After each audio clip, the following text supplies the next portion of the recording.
ಮಳೆ ಸಂಪೂರ್ಣವಾಗಿ ಈ ಸಾರಿ ಬೆಳೆ ಮಳೆ ಕೈ ರಾಗಿ ಕೂಡ ಬೆಳೆಯೋಕ್ಕಾಗದಷ್ಟು ಹೋಗಿದೆ ಪರಿಸ್ಥಿತಿ ರಾಗಿ ಆದರೂ ಒಂದು ಸ್ವಲ್ಪ ಹೌದು.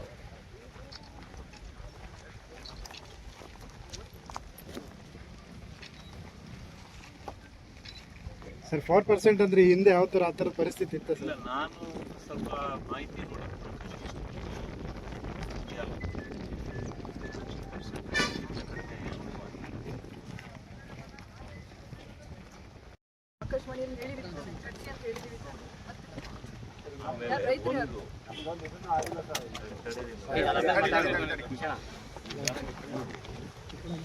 ರೈತರಿಗೆ ಮಳೆ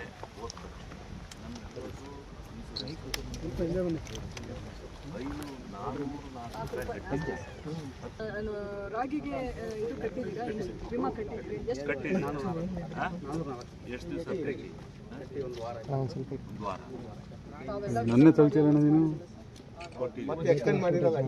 ಯಾರಿಗೆ ನನ್ನ ಸೈಡ್ಗೆ ಅಂದ್ರೆ ಮಾಡಿಲ್ಲ. ಈಗೇನು ರಾಗಿಗೆ ಮತ್ತೆ ಭತ್ತ ಇಲ್ಲ, ರಾಗಿಗೆ ಎಲ್ಲ 100% ಈಗ ನೋಡಪ್ಪ, ಈಗ ಎಷ್ಟು ಪರ್ಸೆಂಟ್ ಐತೆ ಎಷ್ಟು ಪರ್ಸೆಂಟ್ ಕಟ್ಟ್ಯಾರ್ರಿ? ಎಷ್ಟು ಕಟ್ಟಿದ್ದಾರೆ ಎಷ್ಟು ಕಟ್ಟಿಲ್ಲ? ಎಷ್ಟು ಕಟ್ಟಿದ್ದಾರೆ? 20% 20%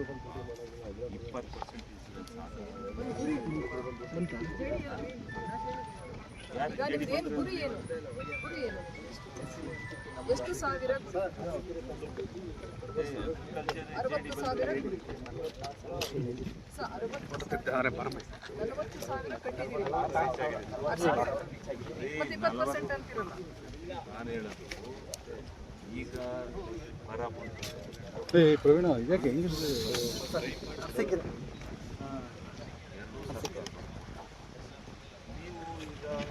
ಮಾತಾಡಿ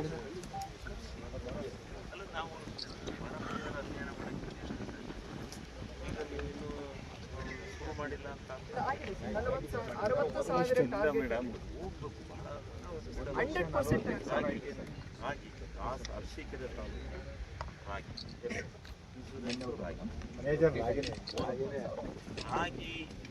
ನೀವು ಇನ್ಶೂರೆನ್ಸ್ ಕಟ್ಟಿ ಅಂದರೆ 25% ಬಿತ್ತನೆ ದುಡ್ಡು ಬರುತ್ತೆ ಫಸ್ಟ್ ಅದು. ಆಮೇಲೆ ನಾವು ಇಲ್ಲಿ ನೀವು ಬೆಳೆ ಬಿತ್ತಿದ್ರಿ, ಬಿತ್ತನೆ ಆಗಿಲ್ಲ ಅಂದ್ರೆ ಮತ್ತೆ ನಿಮ್ಗೆ ಏನು ಸಿಗುತ್ತಲ್ಲ, ಅದು 25% ಸಿಗುತ್ತೆ. ಆಮೇಲೆ ಕ್ರಾಪ್ ಕಟ್ಟಿಂಗ್ ಮೇಲೆ ಏನು ಸೆಂಟ್ರಲ್ಲು ಇದು ಎಲ್ಲ ತೀರ್ಮಾನ ಮಾಡಿ NDRF ಗೈಡ್ಲೈನ್ಸ್ ಪ್ರಕಾರ ನಿಮ್ಗೆ ಏನು ಸಿಗುತ್ತೆ ಅದು ಮತ್ತೆ ಬರುತ್ತೆ. ಈಗ ತಕ್ಷಣ ತಾತ್ಕಾಲಿಕವಾಗಿ ಬಂದ್ಬಿಡುತ್ತಲ್ಲ ಇದು ಬಂದಿದೆ, ಅದೇ ರೀತಿ ಪ್ಲಾನ್ ಮಾಡಿ ರಾಗಿಗೂ ಮಾಡಿ. ಏನು ಈಗ ಹಾಕಿರೋ ಬರಲ್ಲ ರಾಗಿ, ಹೋಯ್ತು ಇಷ್ಟಕ್ಕೆ ಹೊರಡ್ಬೇಕಾಯ್ತು. ಎಲ್ಲೆಲ್ಲ ಬೆಳೆನೆಲ್ಲ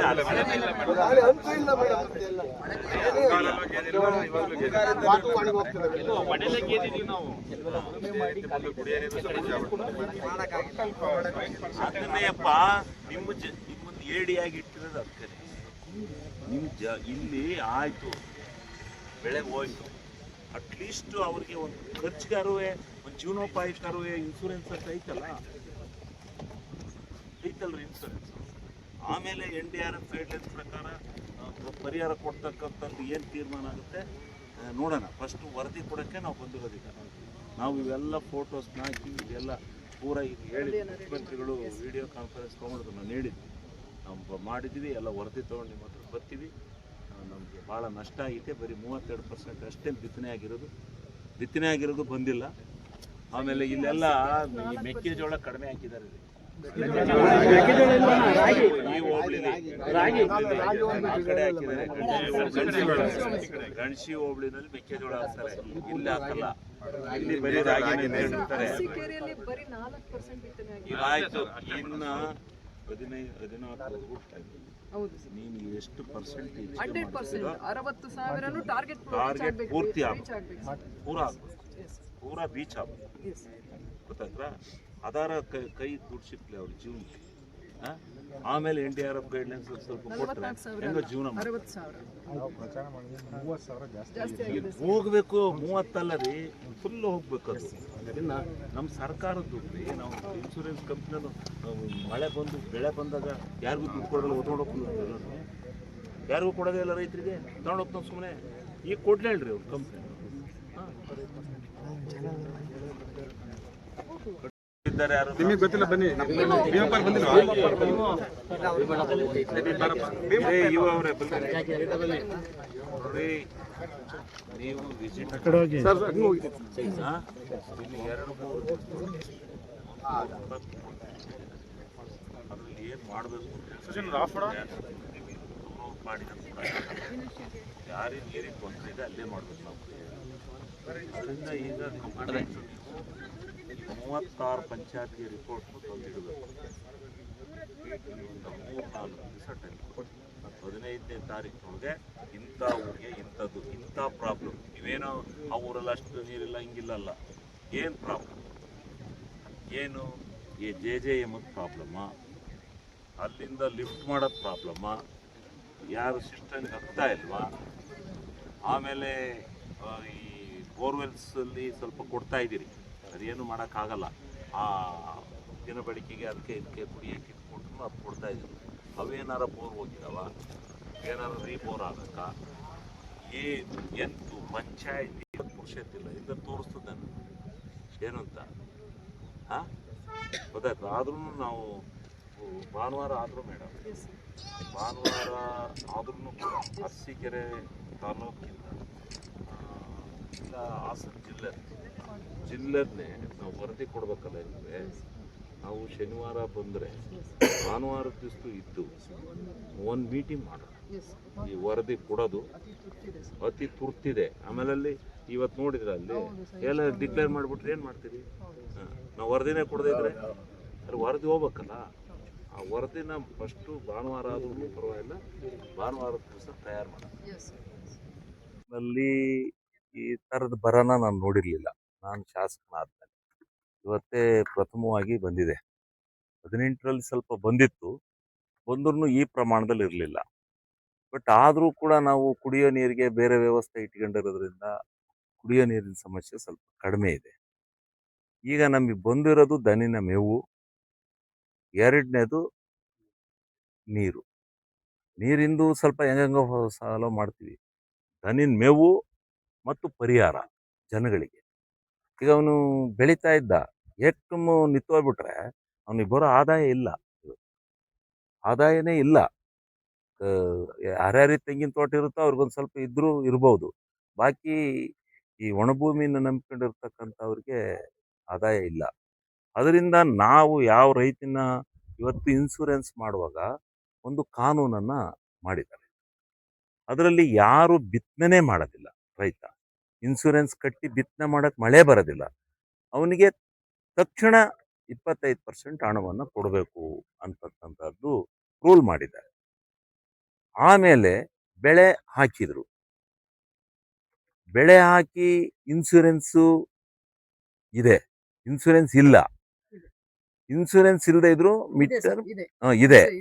ಇದೆ ಮಧ್ಯಕಾಲೀನ ಪರಿಹಾರ ಅಂತ ಕೊಡ್ಬೋದು. ನಿಂದು ಎಲ್ಲ ಡಿಸೈಡ್ ಆಗಿ ಬರೋದಕ್ಕಿಂತ ಇನ್ಶೂರೆನ್ಸ್ ಇದೆ ನಿನ್ನ ಹತ್ರ, ಬೆಳೆನೂ ಹೋಗ್ಬಿಟ್ಟಿದೆ, ಬೆಳೆ ಈಗ ಹೋಗ್ಬಿತ್ತು ಅಂತ ಇವಾಗ DC ಅವರು ನಾವೆಲ್ಲ ಬಂದು ನೋಡಿ ವರದಿ ಕೊಟ್ಟು ಅಂದ್ರೆ ತಕ್ಷಣ ಅವರು ಮಧ್ಯಕಾಲೀನ ಪರಿಹಾರ ಅಂತ ಜಿಲ್ಲಾಧಿಕಾರಿಗಳೇ ಅದಕ್ಕೆ ಮುಖ್ಯಸ್ಥರು ಅದನ್ನು ಕೊಡ್ಬೋದು. ಅಂದ್ರೆ ತಕ್ಷಣ ರೈತರಿಗೆ ಪರಿಹಾರ ಕೊಡ್ತಕ್ಕಂಥ ಕೆಲಸ ಆಗಬೇಕು ಅನ್ನೋ ದೃಷ್ಟಿಯಿಂದ ಇನ್ಶೂರೆನ್ಸ್ನಲ್ಲೂ ಇದೆಲ್ಲ ಅಡಾಪ್ಟ್ ಆಗಿದೆ. ಇದಾದ ಮೇಲೆ ಇದೆಲ್ಲನೂ ಒಕ್ಕೂಟ ವ್ಯವಸ್ಥೆನಲ್ಲಿ ಕೇಂದ್ರ ಮತ್ತು ರಾಜ್ಯಗಳು ಎರಡೂ ಸೇರಿನೇ ಈ ಬರನ ಎದುರಿಸ್ಬೇಕು. ಅವರು ಪರಿಹಾರನ ಕೊಡಬೇಕು. ಪರಿಹಾರ ಕೊಡ್ತಕ್ಕಂಥದ್ದಕ್ಕೆ ನಾವು NDRF ಗೈಡ್ಲೈನ್ಸ್ ಅಂತ ಒಂದಿದೆ. ಆ ಗೈಡ್ಲೈನ್ಸ್ ಪ್ರಕಾರ ಇಲ್ಲಿಂದ ಕೇಂದ್ರ ಸರ್ಕಾರಕ್ಕೆ ವರದಿ ಕೊಡಬೇಕು. ನಾವು ರಾಜ್ಯ ಸರ್ಕಾರ ಕೊಡಬೇಕು, ಜಿಲ್ಲೆಯವರು ಕೊಟ್ಟಂತದ್ದನ್ನ ಕೇಂದ್ರ ಸರ್ಕಾರಕ್ಕೆ ಸರ್ಕಾರ ಕಳಿಸುತ್ತೆ. ಅಲ್ಲಿಂದ ಬರ ಪೀಡಿತ ಅಂತೇಳಿ ಡಿಕ್ಲೇರ್ ಆಗಬೇಕು. ಫಸ್ಟ್ ಕೇಂದ್ರ ಸರ್ಕಾರ ಹೇಳೋವರೆಗೂ ನಾವಿಲ್ಲಿ ಇಷ್ಟೆಲ್ಲ ಇದ್ರೂ ನಮಗೆ ಅಧಿಕಾರ ಇಲ್ಲ ಡಾಟ್ ಅಂತ ಡಿಕ್ಲೇರ್ ಮಾಡಕ್ಕೆ, ಬರ ಅಂತ ಡಿಕ್ಲೇರ್ ಮಾಡಕ್ಕೆ. ಕೇಂದ್ರ ಸರ್ಕಾರನೇ ಡಿಕ್ಲೇರ್ ಮಾಡಬೇಕು. ಕೇಂದ್ರ ಸರ್ಕಾರ ಆಯ್ತ್ರಪ್ಪ ನಿಮ್ದು ಕರ್ನಾಟಕದಲ್ಲಿ ಬರ ಇದೆ ಅಂತೇಳಿ ಹೇಳಿದ್ರೆ ಆವಾಗ ಅವರೂ ಸ್ವಲ್ಪ ದುಡ್ಡು ಕೊಡಬೇಕು, ನಾವೂ ದುಡ್ಡು ಹಾಕ್ಬೇಕು, ಇಬ್ರು ಸೇರಿ ಈ ಭೂಮಿ ಗೊತ್ತೇ ಇಲ್ಲ ಇವನ್ ಏನಾದರೂ ಒಂದು ಈ ಬರೀ ಇನ್ಸೂರೆನ್ಸ್ ಇಂದ ಸಾಲಲ್ಲ, ಪರಿಹಾರನೂ ಕೊಡಬೇಕು ಅಂತಕ್ಕಂಥ ತೀರ್ಮಾನನ ಮಾಡಲೇಬೇಕು. ಅದು ಕಾನೂನು. ಈಗ ಅದಕ್ಕೋಸ್ಕರ ಡಾಟ್ ಅಂತ ಡಿಕ್ಲೇರ್ ಮಾಡ್ಸಕ್ಕೆ, ಬರ ಅಂತ ಡಿಕ್ಲೇರ್ ಮಾಡ್ಸಕ್ಕೆ ಇವತ್ತಿನವರೆಗೂ ಬರ ಅಂತ ಡಿಕ್ಲೇರ್ ಆಗಿಲ್ಲ ಕರ್ನಾಟಕ. ಅದಕ್ಕೋಸ್ಕರ ಈಗ ವರದಿನ ಕೇಂದ್ರ ಸರ್ಕಾರಕ್ಕೆ ಒತ್ಕೊಂಡು ಹೋಗ್ತೀವಿ. ಅದಕ್ಕೆ ನಾವೆಲ್ಲ ಸಚಿವರುಗಳು ಎಲ್ಲ ಇವತ್ತು ಮುಖ್ಯಮಂತ್ರಿಗಳನ್ನು ವಿಡಿಯೋ ಕಾನ್ಫರೆನ್ಸ್ ಕರ್ಕೊಂಡು ಎಲ್ಲ ಮಾಡಿದ್ದಾರೆ. ಏನಾದರೂ ಮಾಡಿ ಈ ಬರದಲ್ಲಿ ರೈತರನ್ನ ಬಚಾವ್ ಮಾಡ್ಬೇಕು ಈ ಸಾರಿಯ ಹೇಳಿ ಹೋರಾಟ ನಡೀತಾ ಇದೆ. ಅದಕ್ಕೆ ನಾವು ಬಂದಿದ್ದೀವಿ. ಸರ್ಕಾರಕ್ಕೆ ನಾವು ಭಾನುವಾರದ ದಿವಸ ಇಡೀ ಜಿಲ್ಲೆದು ಈಗೆಲ್ಲ ಸುತ್ತಿದ್ದೀವಿ. ಅಷ್ಟೊತ್ತಿಗೆ ಎಲ್ಲ ತಾಲೂಕಿನ ಅಧಿಕಾರಿಗಳು ಇಷ್ಟು ಹೆಕ್ಟೇರಲ್ಲಿ ಬಿತ್ತನೆ ಆಗಿಲ್ಲ, ಇಷ್ಟು ಹೆಕ್ಟೇರಲ್ಲಿ ಬೆಳೆ ನಾಶ ಆಗಿದೆ, ಇಂತಿಂಥದ್ದು ಎಲ್ಲ ವರದಿನ ತಂದು ಕೊಡ್ತಾರೆ. ಅದನ್ನ ನಾವು ಸೋಮವಾರ ದಿವಸ ರಾಜ್ಯ ಸರ್ಕಾರಕ್ಕೆ ಮಂಡನೆ ಮಾಡ್ತೀವಿ. ಅಲ್ಲಿಂದ ರಾಜ್ಯ ಸರ್ಕಾರ ಡೆಲ್ಲಿಗೆ ಒಟ್ಟಿಗಾರೆ ಕಳಿಸಿ ಡಾಟ್ ಅಂತ ಡಿಕ್ಲೇರ್ ಮಾಡಿಸ್ತೀವಿ. ಎಷ್ಟು ಪ್ರಮಾಣದ ಬಿತ್ತನೆ?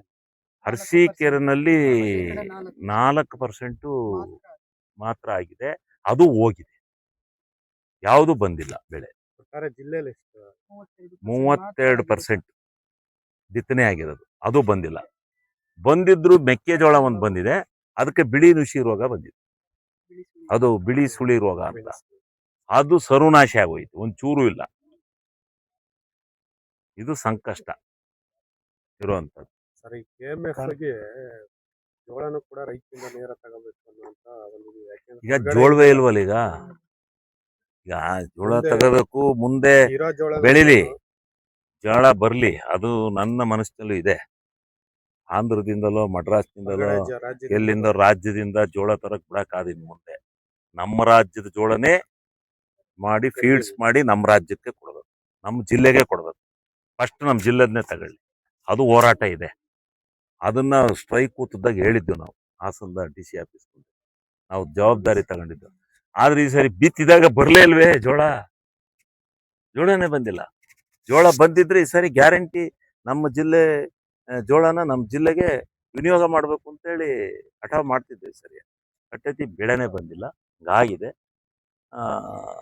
ಏನಾದರೂ ಮಾಡಿ ರೈತರನ್ನ ಕಷ್ಟದಿಂದ ಪಾರು ಮಾಡುವಂತ ಕೆಲಸ ರಾಜ್ಯದ ಹಣಕಾಸಿನ ಪರಿಸ್ಥಿತಿ ಆಗಿದೆ.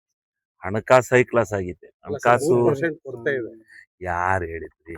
ಈಗ ನಾನು ಹೇಳದ್ ಕೇಳಿ. ಈಗ ಹಣಕಾಸಿನ ಬಗ್ಗೆ ಮಾತಾಡೋದು ಇಲ್ಲೆಲ್ಲ ಅಲ್ಲ. ಹಣಕಾಸು ಬರ ನಿರ್ವಹಣೆ ಕುರಿತಂತೆ ಯಾವ ರೀತಿ ಒಂದು ನಿರ್ದೇಶನ ಇಲ್ಲ, ಅವರು ನಮಗೆ ಕ್ಯಾಬಿನೆಟ್ ಮೀಟಿಂಗ್ ಅಲ್ಲಿ, ಫಸ್ಟ್ ಕ್ಯಾಬಿನೆಟ್ ಮೀಟಿಂಗ್ ಅಲ್ಲೇ ಪೂರ್ಣ ಪ್ರಮಾಣದಲ್ಲಿ ಹೇಳಿದ್ದಾರೆ, ಪೂರ್ಣ ಪ್ರಮಾಣದಲ್ಲಿ ಅಧಿಕಾರನ ಕೊಟ್ಟಿದ್ದಾರೆ. ನೀವು ಮಾಡ್ಕೊಂಡು ತನ್ನಿ ವರದಿನ ಅಂತ ಹೇಳಿದ್ದಾರೆ. ನಾವು ಅದನ್ನ ಮಾಡೋಣ. ಫಸ್ಟ್ ಈಗ ನಾವು ತಗೊಂಡೋಗಿ, ನಾನು ಅನುಮತಿ ತಗೊಂಡ್ಬಂದಿದ್ದು ಮುಖ್ಯಮಂತ್ರಿಗಳ ಹತ್ರ, ನಾನು ಹಿಂಗೆ ಬರ ಪರಿಹಾರಕ್ಕೆ ಹೋಗ್ತಾ ಇದ್ದೀನಿ, ನಾನು ಹೋಗ್ಬೇಕು, ನಾವು ಜಿಲ್ಲಾಧಿಕಾರಿಗಳೆಲ್ಲ ಬರ ವೀಕ್ಷಣೆಗೆ ಹೋಗ್ಬೇಕು ಅಂತೇಳಿ ಬಂದ್ವಿ. ಕೇಂದ್ರಕ್ಕೆ ಏನ್ ಡಿಮಾಂಡ್ ಮಾಡ್ತೀರಿ ಸರ್ ಪರಿಸ್ಥಿತಿ ಈ ತರ ಇರುವಾಗ ಬಿಡಪ್ಪ, ಇದರಲ್ಲಿ ಈಗ ಕೇಂದ್ರ ಇಸ್ ಎ ಕಾನ್ಸ್ಟಿಟ್ಯೂಷನಲ್, ಸಂವಿಧಾನಬದ್ಧವಾಗಿ ಒಂದು ರಾಜ್ಯ ಇಕ್ಕಟ್ಟಿಗೆ ಸಿಕ್ಕಿದಾಗ, ಯಾವುದೇ ಇಂಥ ಪರಿಸ್ಥಿತಿ ಬಂದಾಗ, ಬರದ ಪರಿಸ್ಥಿತಿ, ಫ್ಲಡ್ ಪರಿಸ್ಥಿತಿ, ಇಂಥ ಪರಿಸ್ಥಿತಿ ಬಂದಾಗ ಧಾವಿಸಿ ಬಂದು ಇಷ್ಟೊತ್ತಿಗೆ ಡಿಕ್ಲೇರ್ ಮಾಡಿ, ಇಲ್ಲೇ ಬಂದು ವರದಿ ತಗೊಂಡು ಡಿಕ್ಲೇರ್ ಮಾಡಿ ಇಷ್ಟೊತ್ತಿಗೆ ಧಾವಿಸಿ ಬರ್ಬೇಕಾಯ್ತು. ಬಂದಿಲ್ಲ. ಈಗ ಅವ್ರು ಬಂದಿಲ್ಲ ಅಂತ ನಾವು ಕೂರಕ್ಕಾಗಲ್ಲ, ಗೊತ್ತಾಯ್ತರ? ಬಂದಿಲ್ಲ ಅಂತೇಳಿ ನಾವು ಬಿಡಕ್ಕಾಗಲ್ಲ.